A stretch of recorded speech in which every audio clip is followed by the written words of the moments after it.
Okay, so my name is Sylvia Tiryaki, and I'm an associate professor at Bratislava uh, International School of Liberal Arts. And today, what I'm going to talk about, I'm going to share with you result of my research. The research is actually not new. It's oh my God, it's almost 20 years, more than 20 years old research.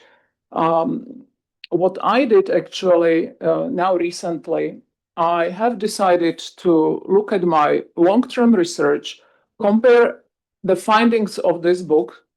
This book was published in 2006. It was published by a Polish institute. I'm not promoting it now, but it's necessary to talk about it. And the title of the book is EU Accession Prospects for Turkey and Ukraine. So again, I have to emphasize that it was published in 2006. We started working on it with my colleagues in 2004. Now with the invasion of Russia of Ukraine by Russia in 2002, I was thinking like, okay, maybe it's a good time, and with the speeded process of Ukraine enlargement, accession process of Ukraine to European Union, I was thinking like maybe it's a good time to revision my findings, revision the findings of my colleagues, and look at the 20 years old accession process of both countries, where we got and how we got where we are. So basically, the main argument of the paper that I wrote, but it hasn't been published yet, and I will be very happy to hear your contributions. I will be very happy to include them into the final version of the paper. Is that the EU enlargement strategy is undergoing a profound transformation using using the geopolitical realist lens, I compare Turkey and Ukraine, how they reflect this shift. And my question is, and it's a question to you as well, that if Ukraine is now fast-tracked due to the security concerns, we must ask why not Turkey? Many things have changed. As you can see, when I'm talking about this book, I'm talking also about Turkey and Ukraine. But when I'm 2025, I talk about these two countries. I already talk about Turkey and Ukraine. So, but that's only a etymological thing. But I mean, many other things have changed as well.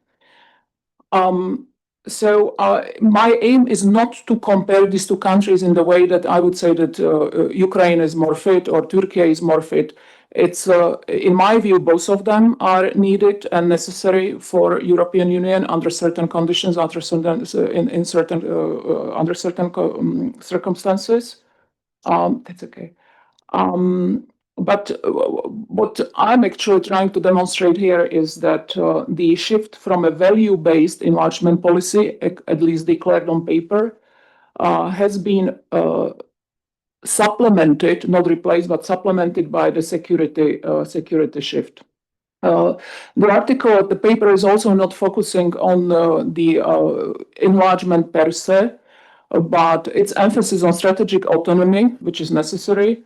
To talk about security and capacity building aligns directly with the idea of that the enlargement can serve as a geopolitical tool, and Turkey and Ukraine may be seen or should be seen as contributors to this new strategic capacity, particularly in defense, energy, and economic resilience. What I used, don't know how to do this actually. What should I do with this? Anyway. Maybe click on this button here. This. No. On this one. This? Yeah. On the right. This one. Yes. I think it will be bigger if you click that. No, I want to make it. This is what you want to make it bigger? No. Actually, not really, because now I lost the, I don't know how to get back there. You can just put escape and you will go back. Okay, anyway. So the research question, I have mentioned that the theoretical framework what I'm using is basically geopolitical realism. I know it's almost primitive. I know it's very primordial and it's very basic, but my attempt is not to complicate the whole issue because it's not that complicated actually. So I prefer to go back to basics in our theory. Qualitative comparison or comparative case. Yes, I'm using very small number of cases. It's only 2 states, but it's also fine because it perfectly, for instance, it fits to Liphard theory or framework. So the key points, as you can see them, I don't see them here on my screen, but the key points, as you see, is what I mentioned: strategic autonomy. All of them are somehow related to security and so on. The analysis I could have actually drawn on my personal experience with European Commission talks, European Parliament, and so on, because, as I said, I have been very closely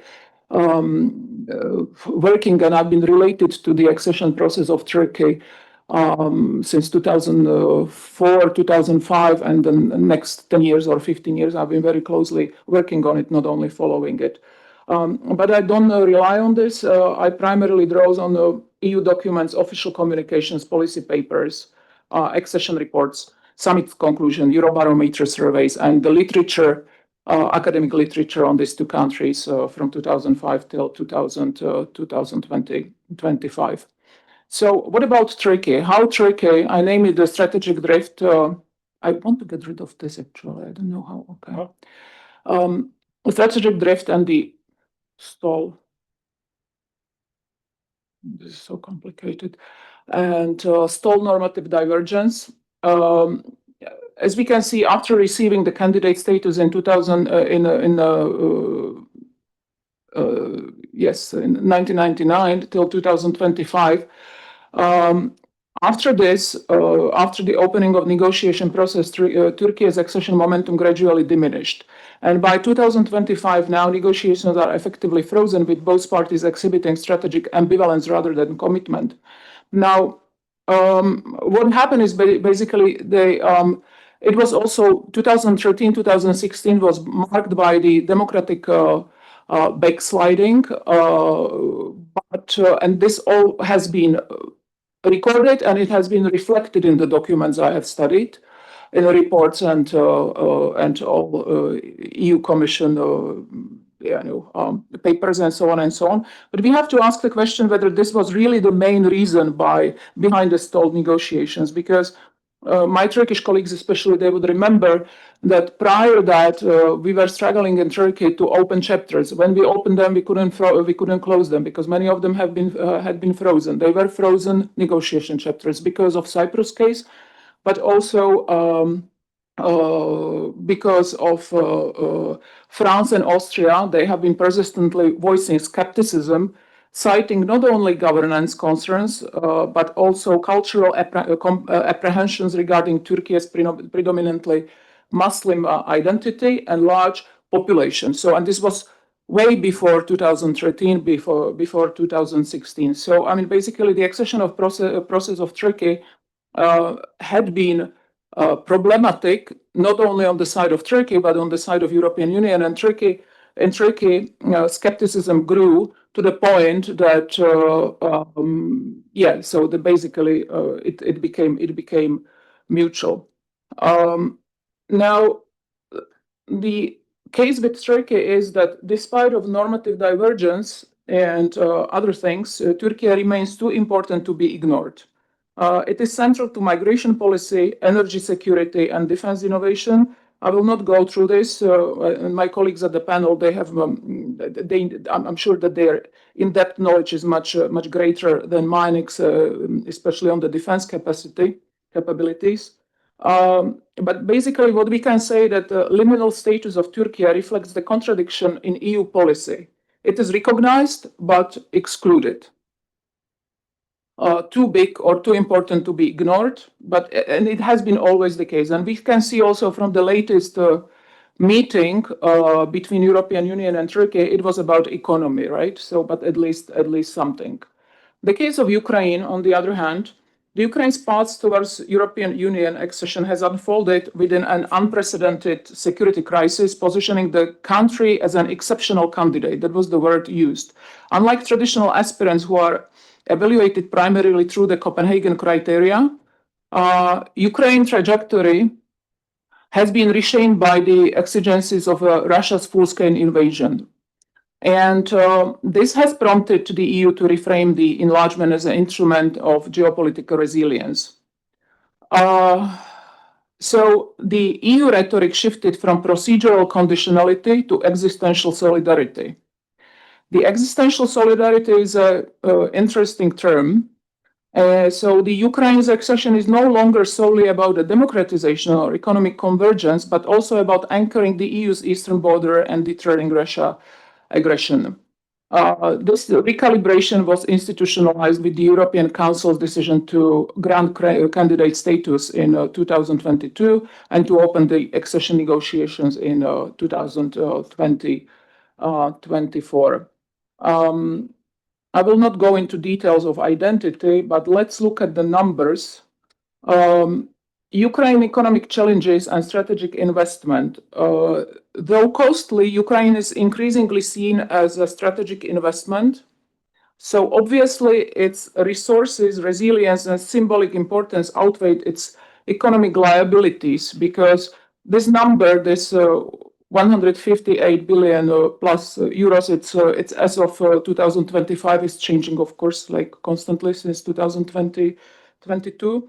But the country's vast agricultural base, critical raw materials, and so on, gas reserves, all this, they offer the potential to reduce EU independence on third country suppliers. So obviously, the calculation behind this is having something to say into this. But current GDP, even, I mean, it is war impacted, of course, economy. So it is down from pre-war levels. It is showing some signs of resilience. But I included this slide as well. I wanted you to see the comparison with GDP of Turkey. So Ukraine nowadays ranks 55th globally in terms of GDP. These are the latest sources from IMF. It's based on the nominal GDP. And Turkey's economy, not great though, right? We know all of us that the recent developments, but it's ranked 16 globally in terms of GDP, which is 1.437 trillion as of today. So yeah, so the question is valid here. I included public opinion as well because it's necessary, since public opinion has long functioned as both a mirror and shaper of the European Union's enlargement strategy. The enlargement strategy, it is framed as a technocratic process driven by compliance with the Copenhagen criteria, but we know that it remains politically sensitive. And here we see the preferences of the member states' electorates. These are the numbers from EU Barometer 2024, because I think the new ones are coming out in the autumn. So support for Ukraine is 45, support for Turkey at 24. But what is interesting, the security priority, according to this year's numbers, are 66. This has grown up. The support for Ukraine and Turkey, it's more or less very similar to like 20 years ago. It doesn't change much. We have to take into consideration the things which are shaping public opinion. We shouldn't actually omit, for instance, the diasporic networks and migration histories. Cultural religious identity, it's more about the narrative and how the narratives are shaping also through the diasporic networks and so on and so on. So but already with my colleagues in 2006, we concluded that public opposition to Turkey's accession may reflect long-standing cultural and religious biases, many times based on the misperceptions rather than perceptions. I included strategic autonomy. I will skip it because Professor Hu anyway mentioned that on Tuesday. It's a part of this enlargement strategy, but we don't need to go through that now, especially because I have only 1 minute left. The key messages, again, I finish, or I will stop here with what I start with. If Ukraine, why not Turkey? That's the, I think, valid question. And in order for European Union to proceed and to fulfill its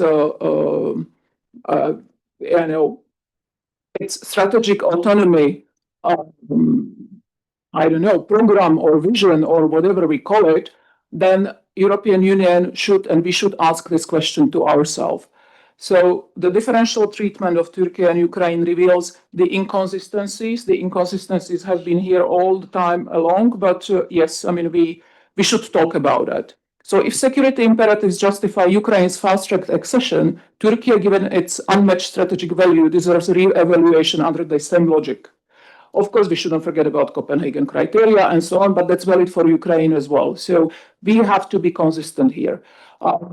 Countries of that size, and that's why I'm comparing them as well, because even though they are not similar, they're similar, they are not the same. Demographically, Turkey is larger and so on, but in terms of enlargement and accession processes, they are very similar when we take, for instance, Malta into consideration or other countries, or even Slovakia. I mean, it's uncomparable, right? It's like a neighborhood of Istanbul.